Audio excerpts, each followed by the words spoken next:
Labdien! Raidījums ārstcelvē.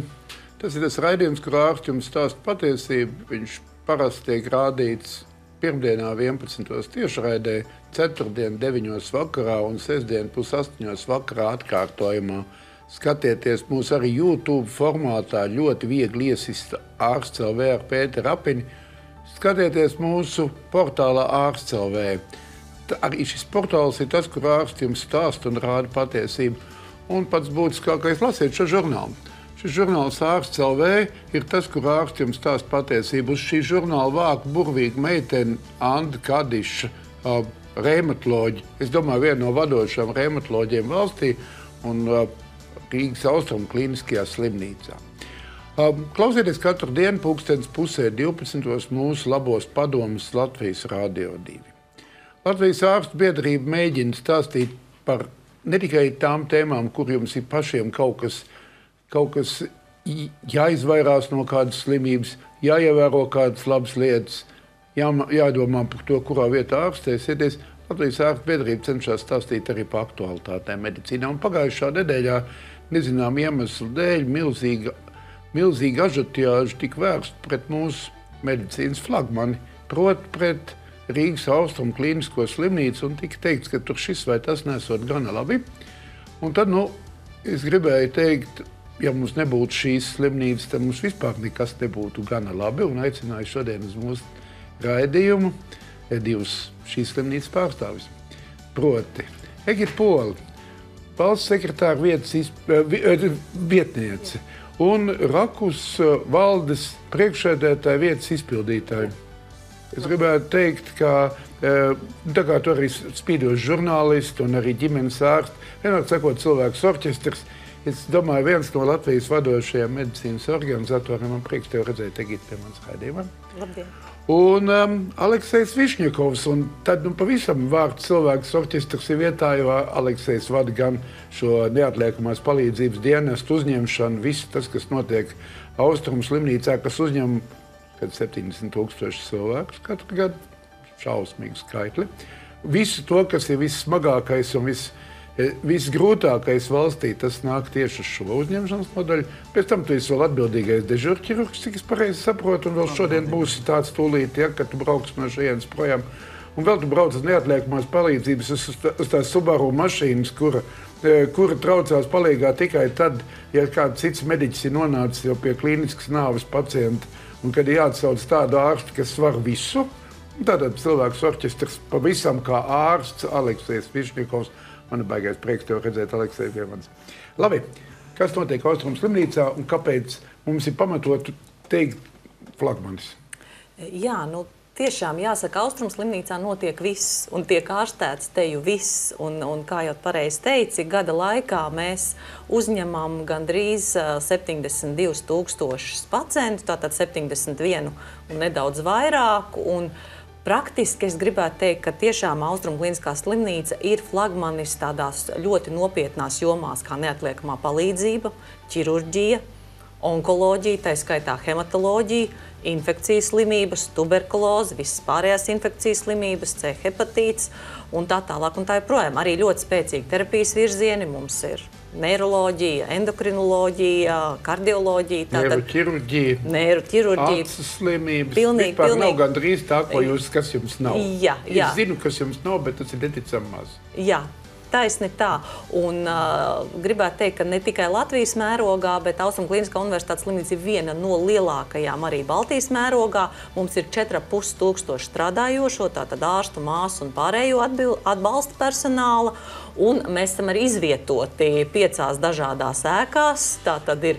Jūs esat izvietot pa visu Daugavas labo krastu. Jā. Jā, mums ir 5 stacionāri. Jā, mums ir 5 stacionāri, un tur arī viss šī ārstnieciskā darbība notiek. Labi, patiesībā mūsu pacienti interesē tas, ja kaut kas ar viņu notiek, tad viņš zvana telefonu 113, sauc neatliekumu palīdzību un lielāko varbūtību Rīga, Pierīga, Rīgas reģions, un tad viņi traucās pie Alekseja. Aleksej, izstāsti, ko nozīmē mūsdienu neatliekamās palīdzības nodaļa un ko viņi atšķirās ar klasisku uzņemšanu, kādu mēs viņus sapratām manā vecuma grupā? Es uzreiz gribu pateikt, ka nevis kaut kas notiek, bet notiek kaut kas, kas var apdraudēt dzīvību. Jo neatliekamai palīdzībai zvans varētu notikt tad, kad cilvēkam ir kaut kas pēkšņi noticis un varētu teikt un tiešām domāt par to, ka dzīvība ir apdraudēta. Taču mēs neesam uzņemšanas nodaļa. Pirmām kārtām Austrumu slimnīcā ir izveidojusi neatliekamās medicīnas klīniku, kas funkcionē kopš 2010. gada tādā veidā, kādā viņi ir tagad. Un filozofija, faktiski tā ir pavisam jauna priekš mums, arī priekš ārstiem, priekš citiem mediķiem, jauna filozofija, ne tikai priekš pacientiem. Ja mēs netik daudz uzņemam, un drīzāk mēs vairāk neuzņemam kā uzņemam, bet mēs sniedzam neatliekamo palīdzību pilnā apjomā, ieskaitot arī diagnostiku, visu, kas ir iespējams akūtam slimniekam, un mūsu galvenais uzdevums ir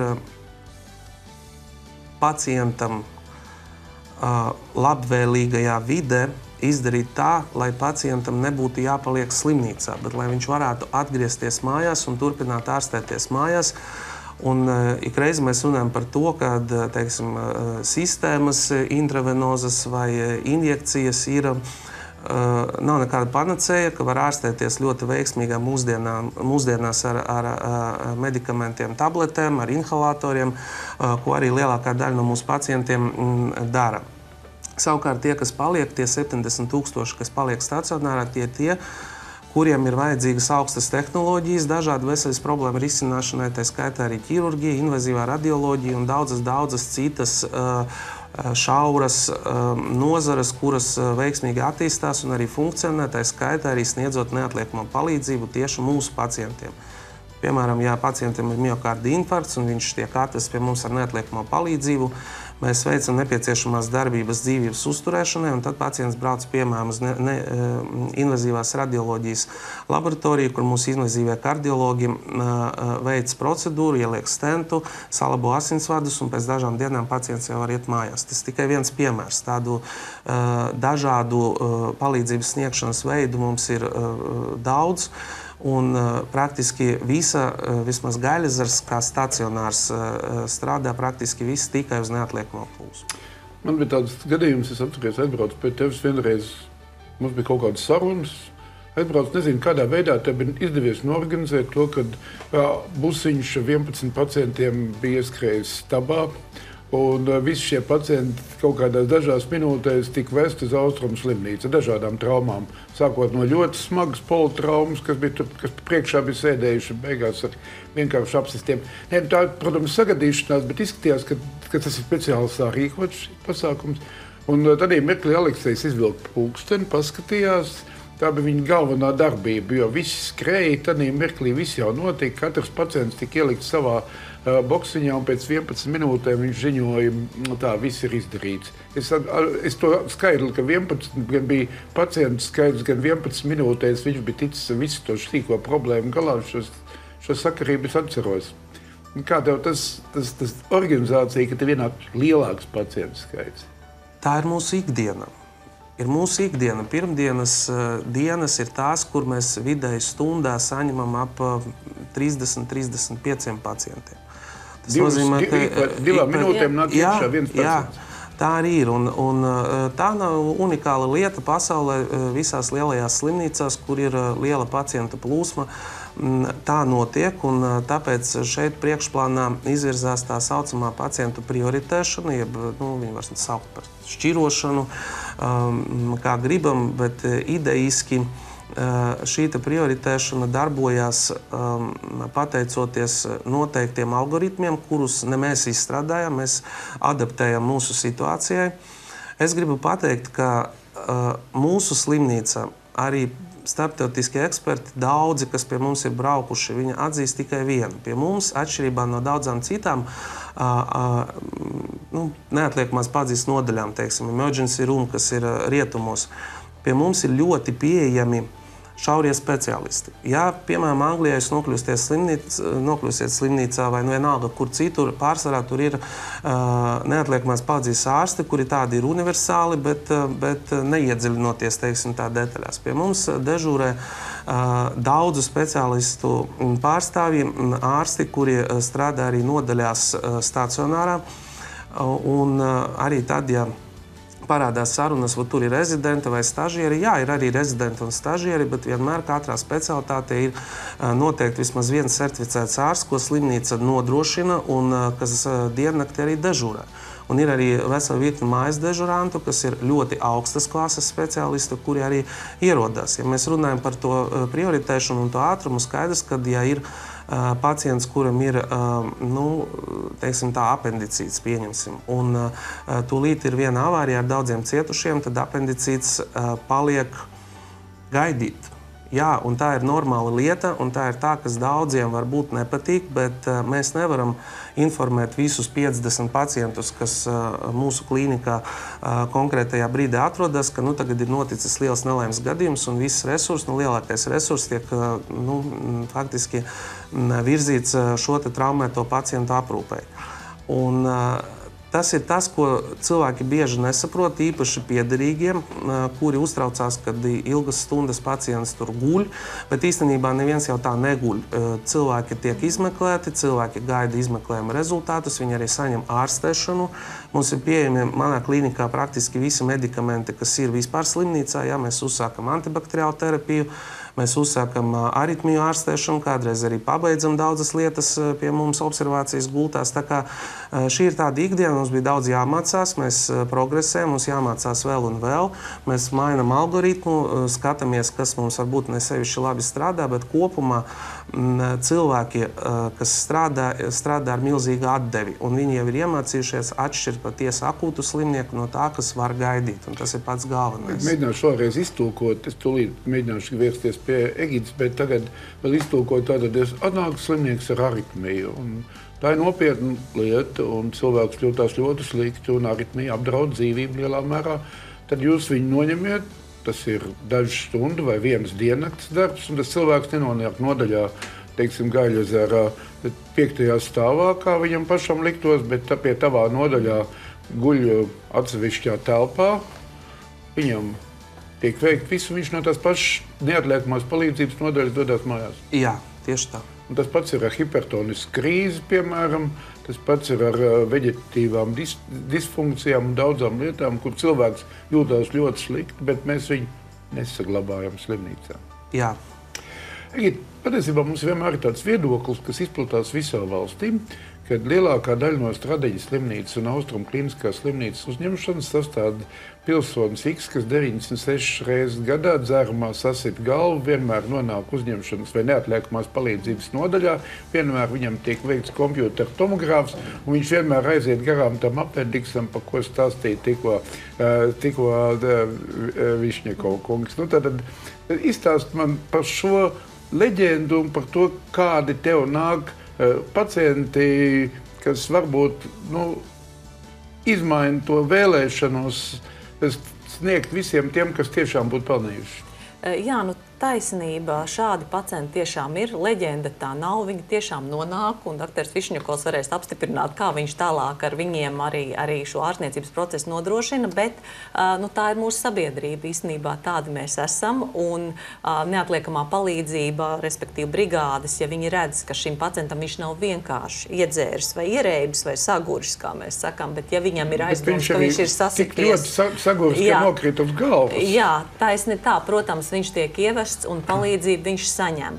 Nevarētu teikt, ka viņš aiziet garām citiem pacientiem. Tur ir, kā jau doktors Višņakovs teica, ir mums tātad katrs pacients tiek apzīmēts ar zināmu krāsas kodu, tātad cik ātrā palīdzībā pēc viņa klīniskās situācijas palīdzība ir jāsniedz.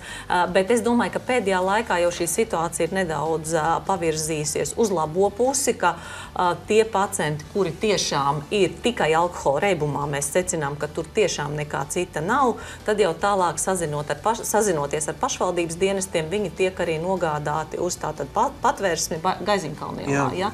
Tātad viņi tiek aizvesti jau prom un tātad vairāk nodaļā neatrod tātad šajā neatliekamas palīdzības nodaļā neatrodas. Būtībā šobrīd mēs esam nedaudz šo plūsmu mainījuši, bet, protams, ierēbuši pacienti ar dažādu veidu sūdzībām, kas parādās pie smagas, teiksim, alkohola intoksikācijas, protams, arī ir neatliekamās palīdzības ikdiena. Es gan gribētu minēt vēl vienu lietu, kas jau pie doktora minētās pacientu plūsmas arī diezgan lielu skaitu nodrošina pacientu, respektīvi tie pacienti, kuriem nevajadzētu varbūt nemaz nākt uz slimnīcu uzņemšanas nodaļu, bet kuriem savas problēmas vajadzētu atrisināt ģimenes ārsta līmenī. Jo to gan vajadzētu mums visiem saprast, ka, lai pēc iespējas ātrāk tiešām nopietni slimam pacientam varētu sniegt šo palīdzību, pacientam, kuram vajag vienkārši izmeklējumu un kurš nejūtās īsti aprūpēts savu ģimenes ārsta praksē, šai rindā nebūtu jāsēž un slimnīcā nebūtu izmeklējumi jāgaida. Tagad tu esi divi vienā, gan valsts augstākais ierēdnis, gan slimnīcas vadītājs. Klausies, vai nav tā, ka šī neatliekamās palīdzības nodaļa laiku pa laikam kļūst par tādu klasisko diagnostikas nodaļu? Piemēram, kompjutera tomogrāfija, magnētiskā rezonance, ļoti daudz lietas, kas varbūt viņš nav sagaidījis, tagad viņam pie stāvokļa sāsināšanās, viņš nonāk neatliekamās palīdzības nodaļā, vai arī ar kaut kādu papildus problēmu, un viņš, teiksim, izmanto šo resursu diezgan šauro resursu. Es netīšām zinu, ka tavā atbildības sfērā šodien ir tas, ka mums otrā lielajā klinikā nestrādā daži no mūsu lielākiem diagnostikas aparātiem. Un tad tas viss nāk tagad uz jums šodien. Visa diagnostika Rīgā, kas ir akūti pie jums? Tā tas šobrīd ir, jā. Bet tur atkal jāsaka, ka mēs jau varam koleģiāli sadarboties. Protams, viena lieta, kas šobrīd nāk pie mums, bet operatīvi saprotot šo situāciju, mēs esam pārdalījuši un citas klīniskās situācijas vai saslimšanas, kur nav nepieciešams kompjuters ar angiogrāfijas izmeklējumiem. Tās atkal mēs esam koleģiāli vienojušies, ka šīs dienas dodas uz Stradiņu slimnīcu, tiek vestas, respektīvi. Tad cilvēki varētu būt mazliet izbrīnīti, ka viņi taisījās braukt uz Austrumu slimnīcu, bet ar zināmu daļu dodās uz Stradiņiem vai otrādi? Jā. Tā es saprotu.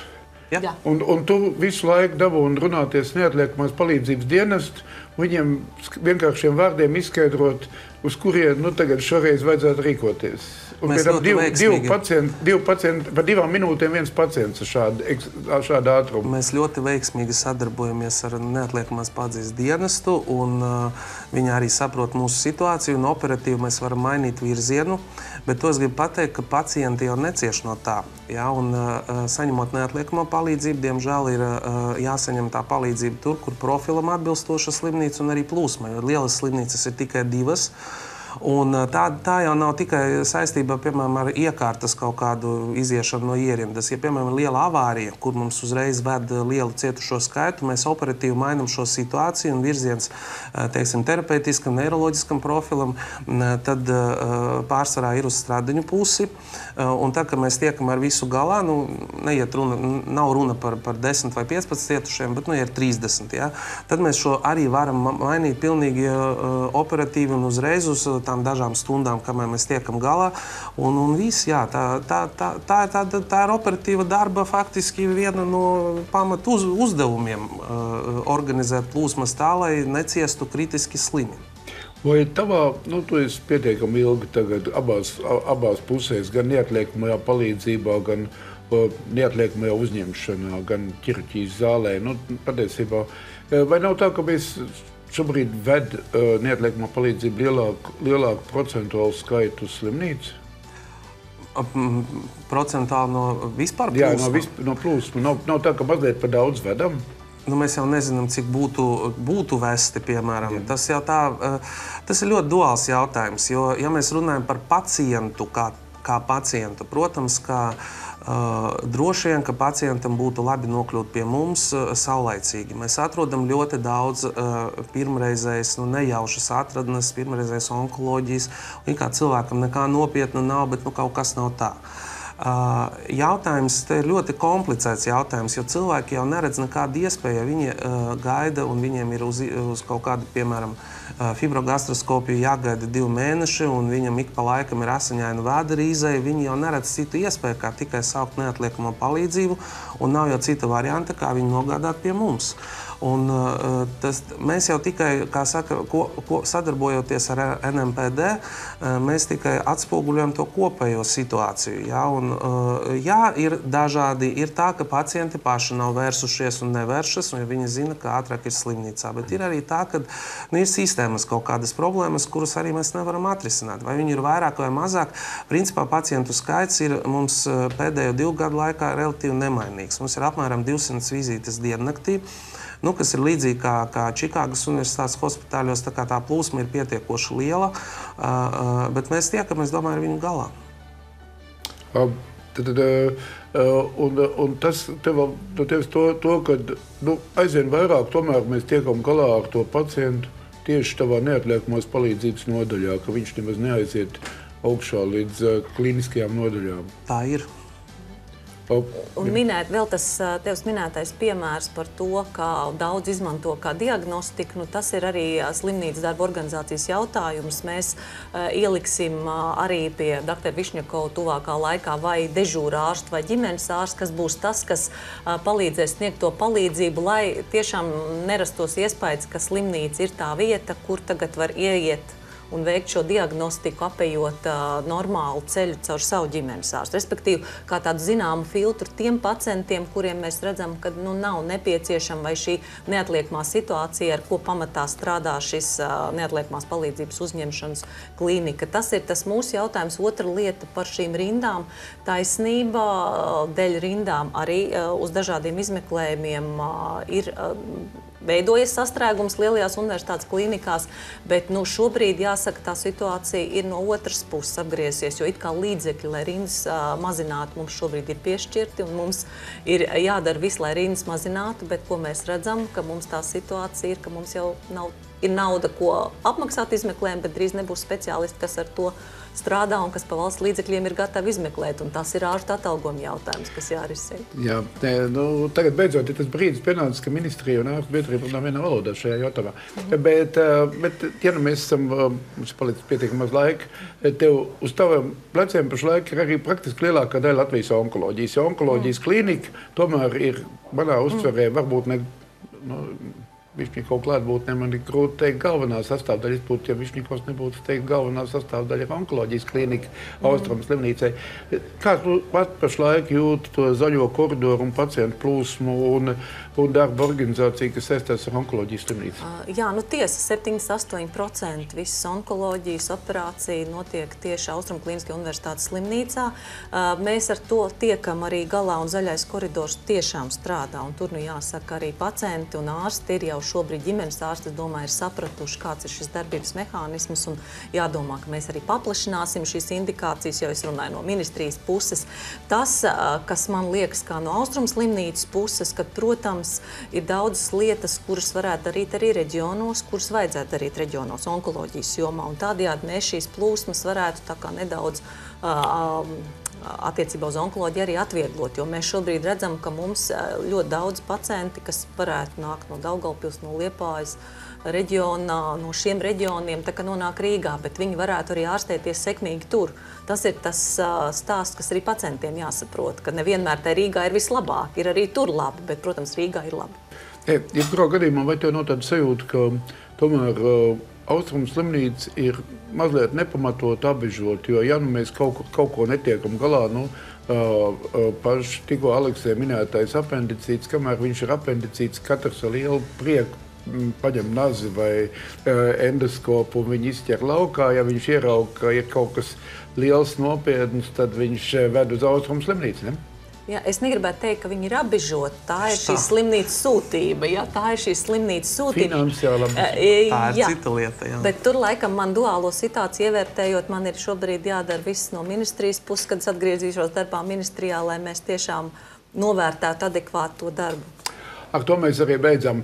Ticiet, ir mums Latvijā Austrumu slimnīca, un tā tiešām ir Latvijas medicīnas flagmanis. Daudzas lietas, ko viņi dara, nevar izdarīt daudzās vietās pasaulē. Lai viņiem labi veicās.